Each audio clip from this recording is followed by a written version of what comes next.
पत्थर का सूप। बहुत अरसा पहले एक गांव में एक मेहरबान सिपाही धूल भरी गली से नीचे जा रहा था। इसकी हरकत ससत थी, क्योंकि वो सारे दिन से चल रहा था। इसे एक अच्छा गरम खाना खाने के अलावा और कुछ पसंद नहीं था। जब वो सड़क के किनारे एक अजीब वाओ गरीब घर पर पहुंचा, तो उसने अपने आप में सोचा, यहाँ रहने वाले के पास मेरे जैसे भूखे मुसाफिर के साथ बांटने के लिए कुछ इजाफी खाना जरूर होगा। मेरा ख्याल है मैं जाकर पूछूं। और यूं सिपाही सरसब्ज बाग से गुजरते हुए लकड़ी के दरवाजे की तरफ बढ़ गया।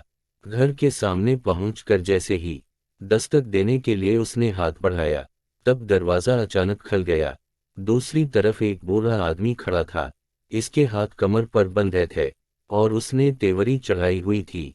तुम क्या चाहते हो? बूढ़े ने बदतमीजी से कहा। फिर भी सिपाही इसे देखकर मुस्कुराया और बोला, मैं एक गांव का सिपाही हूँ जो यहाँ से ज्यादा दूर नहीं है। मैं आपके पास ये पूछने आया हूँ, क्या आपके पास कोई खाना है जो आप मुझे दे सकते हैं? बूढ़े ने सिपाही को ऊपर से नीचे तक देखा और दो टोक जवाब दिया, नहीं, अब चले जाओ। सिपाही इससे बाज ना आया। उसने एक बार फिर मुस्कुरा कर सर हिलाया। मैं देख रहा हूँ, सिर्फ इसलिए पूछ रहा हूँ कि मेरे पास अपने पत्थर के सूप के लिए कुछ और अजजा होंगे, लेकिन मेरा अंदाजा है कि मुझे ये सादा ही खाना पड़ेगा, अगरचे इतना ही मज़ेदार। बूढ़े ने भनवी उचक्का लें। पत्थर का सूप? इसने पूछा। जी जनाब, सिपाही ने जवाब दिया। अब लेकिन आप मुझे जाने की इजाज़त दें। सिपाही रास्ते के बीच में चला गया और अपने सामान में से एक लोहे की देगची निकाली। इसने उसे पानी से भर लिया, तवास के नीचे आग लगाने लगा।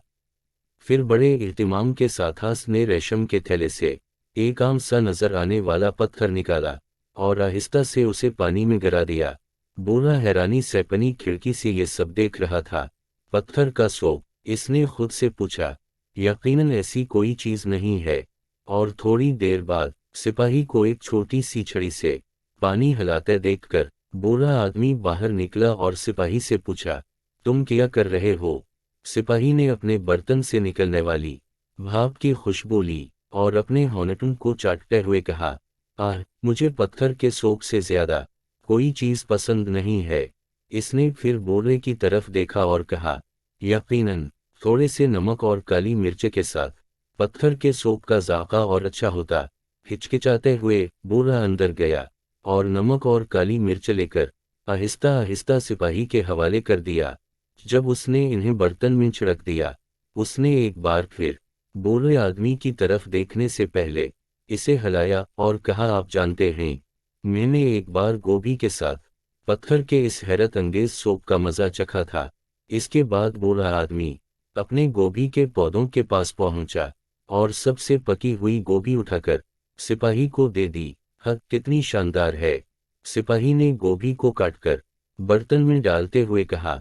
इसने बर्तन की एक गहरी खुशबू ली और बूढ़े से कहा, तुम जानते हो, ये चंद गाजरों के साथ बादशाह के लिए सूप होगा। बूढ़े ने सोचते हुए कहा, मुझे लगता है कि मैं कुछ गाजर ला सकता हूँ। और वो गाजरों के पास गया और मुट्ठी भर तोड़ लाया। जब इसे गाजरें पेश की गईं तो सिपाही बहुत खुश हुआ। इसने इन्हें काटकर एक बार फिर बर्तन को हिलाया। बूढ़ा आदमी बर्तन की खुशबू से खुश होने लगा। सिपाही ने खुद भी अपने थैले में से कुछ चीजें शामिल की और कहा, अब सूप तैयार है। बूढ़ा आदमी सिपाही की तरफ देखकर मुस्कुराया। जब उसने आधा सूप उसे पेश किया, आप अंदर क्यों नहीं आते? मेरे पास आज सुबह बेकरी से लाई गई ताज़ा डबल रोटी है, जो पत्थर के सूप के साथ मज़ेदार होगी। इसने शफकत से कहा। और इस तरह बूढ़े आदमी और सिपाही ने मिलकर एक शानदार खाना खाया। सिपाही ने अपने थैले से दूध का एक डब्बा निकाला और वो भी उसे दिया।